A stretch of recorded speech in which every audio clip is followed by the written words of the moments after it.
Amás el pan dulce, al día siguiente querés desayunarlo, pero te encontrás con que es una roca.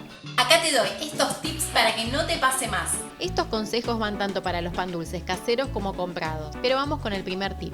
Envolvé tu pan dulce en papel film o bien con bolsa de freezer. No con papel, no con tela, porque estos absorben la humedad y lo que queremos es que conserve la humedad. Después, si querés, lo podés guardar en un recipiente con tapa, pero siempre previamente envuelto. Y vos me podés decir, ¿dónde los guardo, Paula, una vez envueltos? Bueno, ahí te cuento. Una vez envuelto, un pan dulce común lo conservas a temperatura ambiente, sea con harina blanca integral, vegano. Ahora, yo tengo estos pan dulces especiales que he hecho en el canal. Uno está hecho sin gluten y vegano, que está hecho con aquafaba. El otro es un pan dulce hecho sin harinas.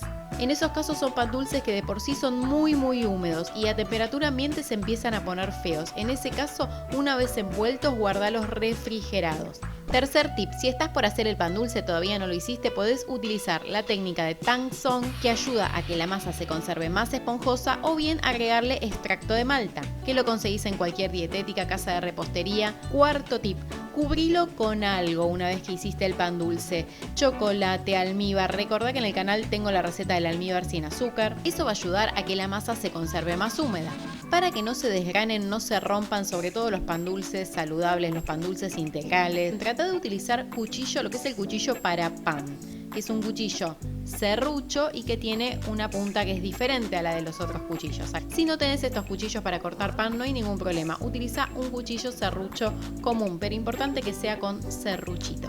¿Cuántos días lo podés conservar así envueltos? Bueno, los más clásicos, sea con harinas blancas, harinas integrales, los podés tener así envueltos como 7 días seguro. Estos que son especiales, que son hechos tipo con harina de coco, o el que yo hago con aquafaba, que quedan como más húmedos, los que van refrigerados 3 a 5 días. Pero yo más de 5 días prefiero no tenerlos y cuando es así los congelo.